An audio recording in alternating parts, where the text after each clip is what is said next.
What is going on, guys? Hey, how's it going? We are here to do the third part for our Forgotten Album series in 1991. So, this, like I always say, this is always my favorite years of this glam metal, hair metal movement, sleaze metal, like the 1990 and 1993. So, we are coming at you with our third episode here, and we got plenty more to do for 1991 as well. But so I got three choices here, more on the hair metal side of things for this episode. And let's just get right to it. Our very first band we have from the LA scene here from LA, and it is going to be Kick Tracy's No Rules. All right, so this one here is a little bit different compared to the next two, but we are talking 1991, so we are starting to get a little bit different feel of things. It's not so much, it's more on the sleaze metal side. There is more complexity to it because I would say certainly with Kick Tracy, there is complexity to the music. I kind of get like a little bit of a feeling as far as like the lyrics, like the lyrical side of things, kind of like a 60s band, like just a hint of it, like some of the writing and like some of the stuff they try to portray in the lyrics. I kind of get that feel. But I mean, I this is a band that's I've been familiar with for at least 15 years here now, and it just sucks that nothing came after 1991. They did do an EP, Field Trip, I believe, but I just never was able to get my hands on that, get a physical copy of it. And then they did have an album from 1993, but it was just unreleased. So like, but in all honestly, there was really nothing after this in 1991, which everyone obviously knows the no fun era starts around this time of grunge. Boy, this party really died. So, but as far as Kick Tracy goes, this is a really good album. Now, you do have 14 tracks total, which is way too long. Now, some of them are, yes, like an intro. So, but still, you can totally get rid of some of these tracks here, but you do have a couple singles off of here that they did do music videos for as well. And that is going to be the songs No Rules, the title track. And then also they did You're So Strange as a music video and single as well, which both those songs are ones that you do need to check out on this album. No Rules is just a quick, fast-paced banger, and they do a cover of Mrs. Robinson on here, which is okay. I mean, it's a decent, but to have it as the second track behind No or behind Don't Need Rules, I certainly wouldn't put it at the second spot. Anyway, though, you got You're So Strange at the third track. Trash City is just okay. That's one I never really got into, even when I was younger. Hard Time's good. Big Western Sky is kind of like an acoustic style ballad, but this kind of shows you a little bit of the 60s feel to it, along with the song, the 10th track, Lost, which I'm not really a big fan, but it's along the lines of that acoustic ballad type stuff with a hint of like 60s feel to it. But I think for me, I certainly would take the second half of this album compared to the first half. But I would say Generation Express is the seven track, so you start the second side, I guess technically with that song. That's another one I would that I don't have on the iPod that is just never really did much for me. But the songs here coming up next are the standouts. You got Soul Shaker, Tangerine Man, and then also you have Velvet Crush. Three of my favorite songs on the album, ones that when they come on shuffle or just anytime they come on, I do not skip them. Perfect songs. So you also finish off here. You got Rattlesnake Eyes, which is really a good catchy song, and Romeo Blues, a slower, methodical song, very cool in its own right. Then you had the last track that closed out the album, Fade Dunaway, which that's not on the iPod either. It's just there are some songs, and like I said, it is slightly too long. And also too, I did not realize this until recently that Dana Strum produced this album. And I'm like, oh shit. Oh yeah, yeah, Dana Strum from Vinnie Vincent, obviously, and the bass player for Slaughter. So and I never really took notice of that and never seen that here. And it's just pretty cool. But generally speaking, though, Kick Tracii, I do enjoy them. They do kind of separate themselves from like the norm of what hair metal is, but it totally works because it's still in the same feel. It still has the same feel. It's still great solos, great melodicness. And like in the songs You're So Strange, I just absolutely love the last chorus that he does. He just yells, "Baby, you're so strange." Like it's a little different, a little bit more emotion to it at the end there, and it's a perfect build up to it. And I think the atmospherics work in these songs, not so much as like the whole album, I would say, but in some of these songs, the atmospherics certainly works. And I seen here that Rolling Stone put this album as number 46 of their top 50 of greatest hair metal albums of all time, which is absolutely crazy to me. Not because it's not good, that is not worthy, because it might actually make mine, but just for the fact of Rolling Stone, like because no one knows who the hell Kick Tracii is. As what you go up to somebody that likes this, even this style, this subgenre of metal, hair metal, and they're like, "Oh, Kick Tracii, who's that?" But certainly that was a shock when I seen that there. And then also even on VH1, they had hair metal top 100 countdown list, and Kick Tracii appeared on it in like the top quarter, or in I guess technically the bottom quarter, like around 75 or so. And that's just strange to me, like because I never heard anyone talk about Kick Tracii. So out of the 20 years that I've known him, so that's pretty cool though. But at the same time, the album does need a little bit more love. Kick Tracii does need a little bit more love. And they had their own style too. And that's what we were getting here in 1990, 1991, 2. Bands were starting to be kind of their own thing. A lot of people like to say that a lot of bands were trying to just that each bands were copycats of each other. You with that bullshit. Which, okay, I mean, maybe as far as like some appearance, but I think there was also a lot of stuff going different ways too, and I don't really agree with that hardly at all. Sure, there are some exceptions and such, but overall, if you were looking and not looking at mainstream, there was certainly a lot of stuff going different ways within the hair metal community. So I don't I, I would debate against that. So, but nonetheless, go guys. No rules here from Kick Tracii. Please check it out if you want something a little bit more complex, a little bit more atmospheric as far as your hair metal goes. What's up, everybody? This is Jaron Galino from Lynch Mob and Heaven's Edge, and you're watching the Krash Kourse Metal Show with my boy, Trevor Krash Knight. Crank it up. Alrighty, guys, for our second pick here, we got LA Guns with Hollywood Vampires. Now, yes, LA Guns is not a forgotten band from the 80s or from this scene, but this album, though, kind of gets overlooked, doesn't really get talked about, so I thought it was worthy of being on this list or in this video. And I this is another one that I had around when I graduated high school and back in like 2010, 2011. And I just always gravitated to it. Now, is it my favorite? Probably not, but I definitely visit it a lot more than the debut.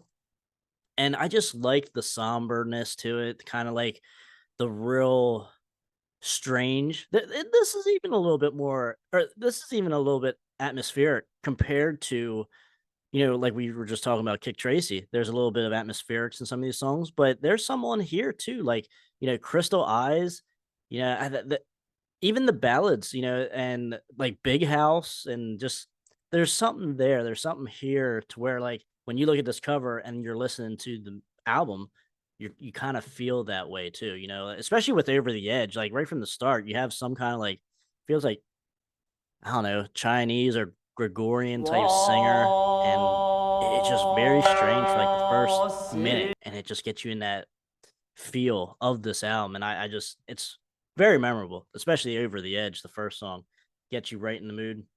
Now it does have 12 tracks, 51 minutes, I believe, is the length of this album. And like I said, you could probably take one off here on this as well on this album. For the most part, I can listen through it the whole way through, and I'm all right. I'm not going to give it any issue. So, but you do have, the pretty much the classic lineup here for LA Guns, and It did reach what number 40 in the top 40 for the top 200 Billboard charts, but I don't know if it actually certified though. To be honest with you, I don't remember seeing anything on that. Depending on when this came out, I think it was around June, late June or so. What like where was that cutoff line here in 1991 where this stuff was just not getting promoted anymore? Just the tour, even LA Guns' tour, I think even the commercial tour even had some kind of problems and such. So that obviously hurts. Same thing with like Brittany Fox's Boys in Heat. They had issues with that tour, so that hurt the album from going gold a little too late apparently here, and that's why it belongs here on the forgotten albums because just not a lot of people really talk about it, and especially when you're coming off Cocked and Loaded from 1989, absolutely awesome sleaze metal album. So this is a little bit of a change, a little bit of a different feel to it compared to the rest of at the time the rest of LA Guns' catalog. So it's just what maybe people just weren't ready. I don't know. But let's just talk about some of my classic favorites here that I always, when I think of LA Guns, I think of some of these songs here. Over the Edge, Some Lie for Love, Kiss This Love Goodbye. That's a great first three tracks here off this album, and I would stack it up against any other first three tracks of LA Guns' albums. They got a ballad here, Crystal Eyes. They also have here It's Over Now and I Found You. The last two, It's Over Now and I Found You, are like your more classic style ballads, run of the mill style ballads. But Crystal Eyes is really cool and atmospheric there too. Even like a goth feel to some of this, like a goth aura. Not necessarily like goth metal or goth music per se, but just like a goth aura to it. So, but Crystal Eyes, they did end up doing that again on the Vicious Cycle, the next album. And I wonder what the deal was with that. Why did they put both of the same songs? It is it's not the same exact song, it's re-recorded, but it's still in the same vein. Like nothing's really majorly different about it. So I never really heard a story on that. So if you guys know in the comments like what the deal was with that, like why they put Crystal Eyes on both those albums like that, I would like to know because I never heard an answer to that. And some other songs here, Dirty Love, My Cuckoo, awesome. Like, I don't know. And then Tracii Guns sounds good. Great solos on here. Phil sounds good. Steve, rest in peace, Steve. Just good stuff. Just your classic LA Guns, but they are evolving. But it still keeps the spirit of the first two albums too. So it's not like totally something different. And even Vicious Cycle is in the same vein as far as like it's still, yes, it does sound like what 1994 or 5 that came out, but it still sounds like LA Guns. So, and that's the same thing with this, but better than Vicious Cycle. So, but guys, yeah, check out those songs that I recommended, and it's just absolutely like LA Guns, man. They used to be one of my favorites, like back in the high school days and stuff. Now, I mean, I still really enjoy their stuff, but it's just this and Cocked and Loaded are ones that I always visit from LA Guns, and just can never get enough of those two albums when you're talking about LA Guns and just for even the subgenre in general, even just in hair metal in general, and just awesome stuff. So yeah, guys, check out Hollywood Vampires from LA Guns. All right, so here we go with the local boys with our third choice, and that is going to be Kix's Hotwire. Hell yes. So this one here is coming off the classic Blow My Fuse from 1989, and that blew up Kix basically with obviously the ballad Don't Close Your Eyes and Cold Blood as a single, and I mean rightfully so because Blow My Fuse is a really good album. But this one here though, 1991, here we go again, just wrong time. But I think, and also too, like even Kix will tell you, the band members will tell you that there was something holding them back as far as like promotion wise and record label wise and such. Like they weren't really pushed like they should have been. Because I think even Midnight Dynamite from 1985 should have been bigger than what it was. For 1985, that's a really, really good album. But now Kix has been around for a while, since what, like 81, the debut came out there, as you can see behind me.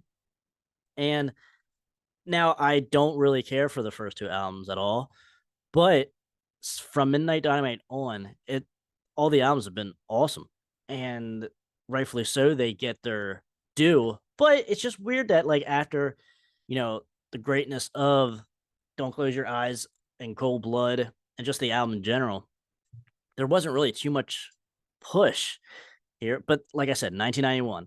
But you had the singles here. You had 4 singles off this album: Hotwire, Girl Money, Tear Down the Walls, the ballad, and then Same Jane. And then you also even had on Wayne's World the soundtrack Cold Chills, which is a really good song. It's just a slow, methodical pace song, not a ballad.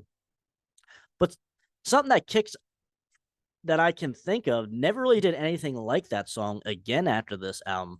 So, which is cool. It's a cool song, standalone song, but it's also cool because it's like the only song that they ever did like that. And I would say certainly with the album here, it is the more bluesier album than any of the other albums. They do have more blues into this, and like this is certainly a early era AC/DC style influenced album. And you certainly hear that with the song Girl Money, which is one of Kix's best songs. Like it's right up there with Cold Shower and songs like that, and Cold Blood. It's right up there. Every time it comes on, I get moving. Like that, if that song doesn't make you move, like I don't know what really will. Like, oh god, it's just awesome. Every time I hear it, man, the volume goes up or somebody gets moving, I get moving, one or the other. Almost makes me want to squeeze into my badass red jeans. But then you also have some other good ones here, like Hotwire, which for the first single, I wouldn't have that as the first single. And that's one of the negatives I will say about this album. There's a couple songs on here that just kind of sound like different versions of another song on this album. So like you had like Hotwire, Bump the Lala, like Pants on Fire, Heebie Jeebie Crush. Just those 4 songs are kind of interchangeable. They're good songs. Like they're all on the iPod and I listen to them, no issues. But it's hard to really distinguish which one's which. And a lot of it, I think that's one of the issues to this when you compare it to Blow My Fuse. And I think, obviously Blow My Fuse, it's better all for that. Now, I will say, I played this one probably just as much as Blow My Fuse, to be honest with you, just because it's just no one plays any of these songs anywhere. And it's just all really deep cuts when you think about it, because the only thing you ever hear from Kix is obviously either Cold Shower or anything off of Blow My Fuse. And I just love that, like, this whole album is just deep cuts and it's just great stuff too. But like I said, Cold Chills was in the movie Wayne's World. I think it was the part where Wayne just like bought his guitar after receiving like the money to do his show. And they were in like the donut shop, and then he eventually, or Gar comes over and asks him, "Hey, when you see an attractive woman and you want to hurl, what should I do?" That, like, that kind of like that part. And but because I never knew up until I had this album years ago. But before I had this album, I didn't know that was Kix. That was Kix's song. But I always enjoyed that song, like in the background, like, oh, who's this? Well, like, this sounds good. And then when I found out it was Kix, I was like, why didn't no one tell me this? I am in like Kix Nation here at the bottom of Pennsylvania and Baltimore. Like, Kix has always been legend and kings around here. But no one ever told me that this was in Wayne's World. What the fuck's going on, guys? Come on. I like that's awesome. Like, I don't know why no one talks about that at all. Hey, yo, what the fuck? No one probably even knows that song anymore. Sad to say. And it's just, I don't get it. But we also want to give a shout out to Ronnie Younkins as well. I was going to go see him live the other weekend, and he just had some kind of health issue, had to go to the hospital. So hopefully everything turns out okay with him. Wishing him well. But great guitar playing all the way around from Brian and Ronnie and Brian here, but that's to be expected and just awesome stuff. But I do enjoy like the blues angle that some of these songs do have. And another thing I think like what maybe some people don't like about this album is that Donnie does do a lot of the writing throughout the whole catalog, but like he is like the only one that has the writing credits, and then there's some outside writers too that are giving credit. So I think there might be something a little off with that with people listening, like fans listening to it. I don't know. I don't know why this didn't sell more than 200,000 copies. That's about as far as it went. It didn't even go gold, especially like I said after the greatness of Blow My Fuse, and it just fell off the face of the earth. And I think some of that is promotion from the record company and just MTV and stuff like that. So, God. But as far as the songs go on here, please check out Girl Money. First and foremost, that's a top 3 kick song. That should be a top 3 kick song for anybody, not just me. But you also got on here too, Cold Chills, Same Jane. That's a good single, but that was like the last single that they did. And I'm like, that is like the closest thing to something that would be off of Blow My Fuse. Why wouldn't you release something like that kind of first instead of the last? When shit, by that time, it's probably the end of 1991 and 1992. Just nothing's going to be grabbing in 1992. So 10 tracks, that's cool. I'm good with that. Yeah, so Hotwire, Girl Money, Loveaholics, pretty good too. Pretty memorable. And I will say too, the ballad's not very strong here. Tear Down the Walls. It's on the iPod, but it's not one that I seek out. It's not one that's going to make a top 50 list or anything like that. And like, I mean, I like Don't Close Your Eyes, but it is played out. But I would still think I would generally speaking, I would let on Don't Close Your Eyes before I would let on Tear Down the Walls. So take that for what you will. It's still a good ballad, still a good song, but just for me, like it's just not one that I am eager to revisit. So, but yeah, nonetheless, guys, check it out. Check out Hotwire from Kix. Really good stuff here. It's what you expect from Kix. Maybe just a tinge more blues to it, you know. But other than that, though, I mean, it should be when people talk about Blow My Fuse, this should be right up here next to it.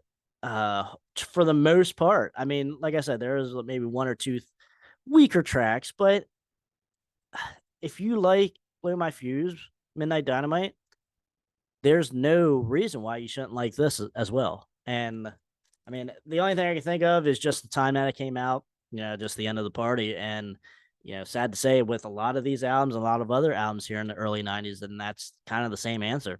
And it's going to sound like a broken record, you know, when we're thinking like, why this album didn't blow up.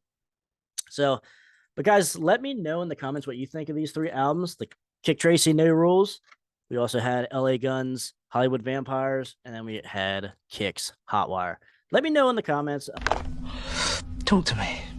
Love to hear what you guys say about these 3 albums, and then also let me know some other albums too.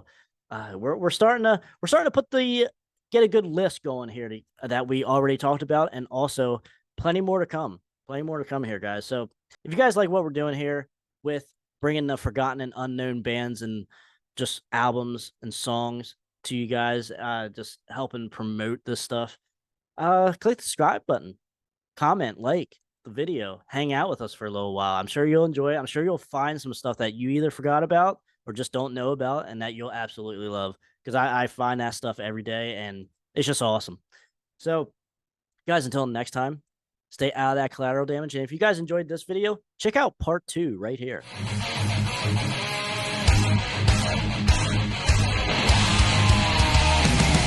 Yeah, I wrote that. It's called I Want to Rock Your Body. And then in parentheses it says to the break of dawn.